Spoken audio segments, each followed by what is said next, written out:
Hello. So this story is called The Passing Chromaticism of Swanky Gastro. With the sun behind him, Swanky Gastro walked into the newly opened Soho bar on Guildford High Street on the 22nd of August 1988. It was lunchtime. Behind the bar was Lee, 19 years old and bored shitless. She'd taken the job because college was shit and she needed money to buy tickets to raves, new clothes and drugs.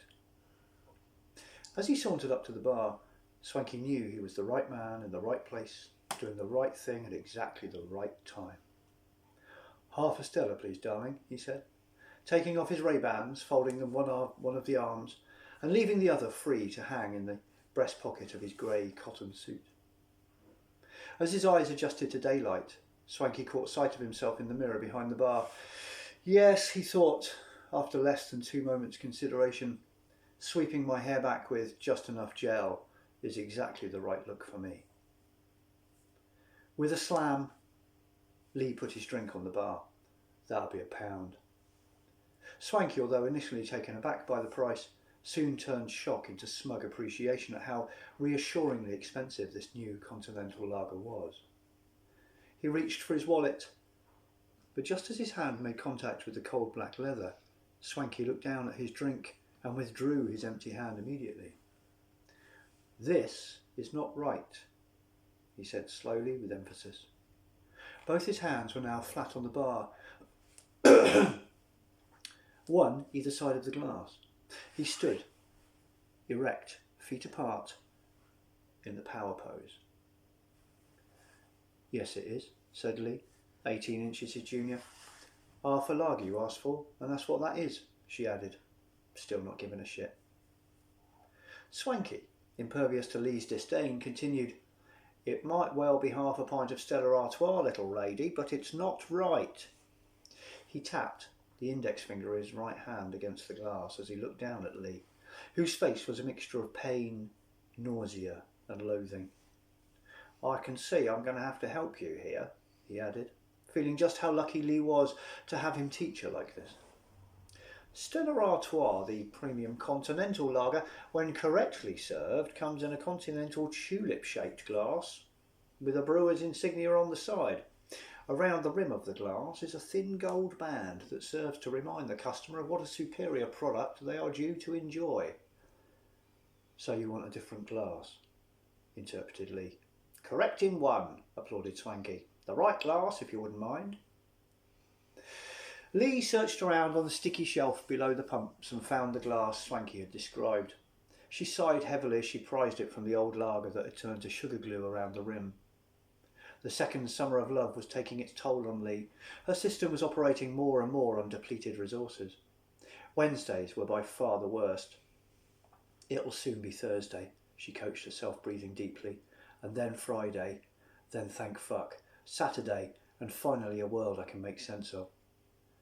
Straightening up, she wiped the rim of the glass with the cloth that had draped over the cider pump and placed it on the bar. With her head propped up on her left hand, in turn held up by her elbow on the bar, Lee picked up the half pint of lager and uncaringly poured it into the other glass. "This guy is an absolute prick," were the exact words that passed through her mind as she did so. £1, please," she said, holding out her hand. Her shoulders slumped. Swanky could tell he'd made an impression as he reached into his pocket and he drew out a £1 coin. "There we are, my dear. £1 exactly." Lee took the coin and wanted to die. Thank fuck, she thought. He's a thing of the past. Swanky left the bar and he headed to one of the small circular tables that were scattered around the room. He chose one, just in front of the corner stage by the half-wall windows that were concertinaed open, to create the feeling of merging with the street outside. Sitting with his left side to the window, he turned his glass so that the name Stella Artois was facing the high street. Then, with great care, he lifted the glass to his mouth. The beer was cold and sharp. He took a small sip, smacked his lips slightly, placing the glass back on the table. "Yes," he thought to himself. Yes. 1988. Things will never get better than now. Here I am, a professional man of professional means, enjoying a cold glass of premium continental lager in the correct branded glass, in a jazz club on my local high street. This will never be beaten. Looking up, he noticed a poster on the wall behind the stage. It was all the confirmation he needed. A live jazz quartet were going to be playing on the very stage in front of him in only 3 weeks' time. He surveyed the rest of the room with new authority. The black leather, chrome, black and white photographs of all the jazz greats.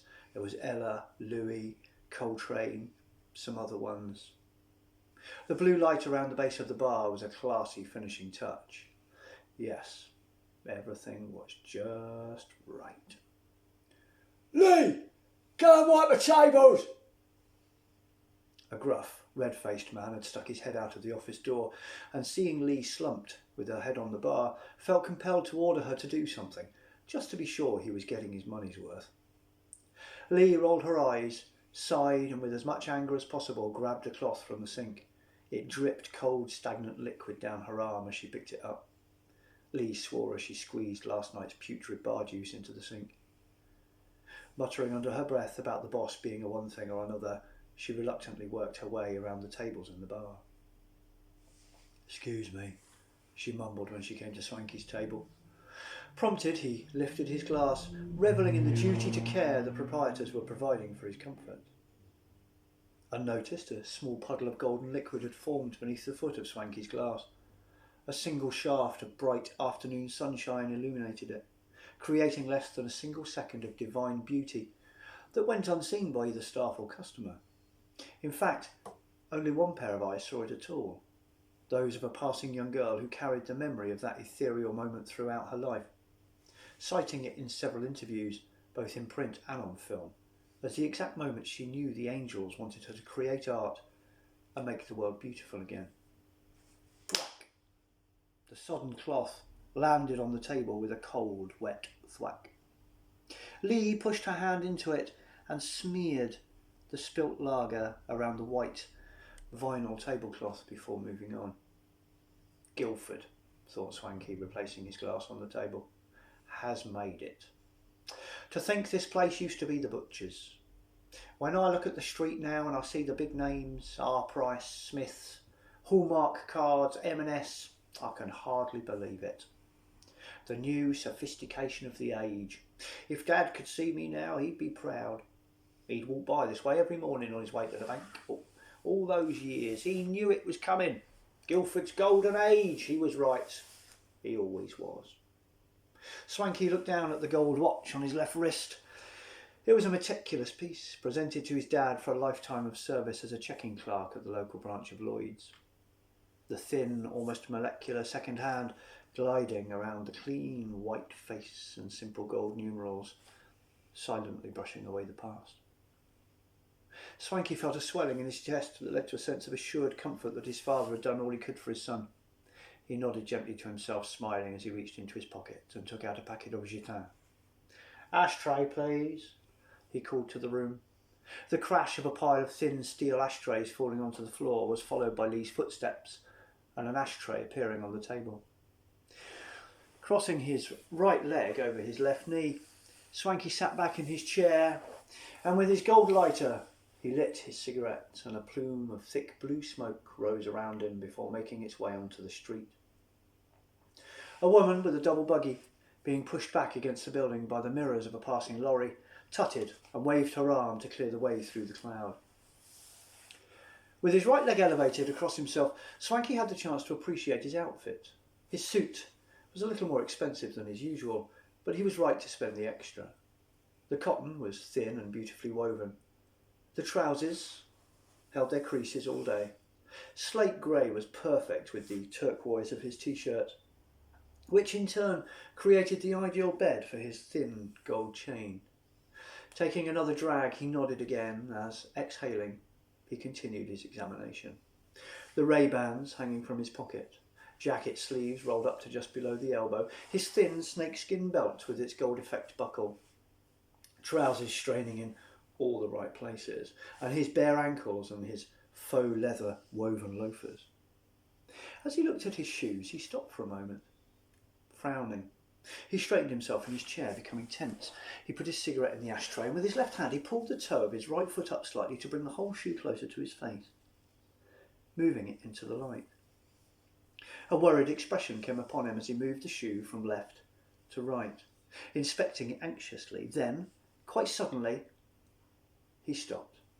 He relaxed his shoulders, exhaled deeply as he let his foot come to rest on his left knee again.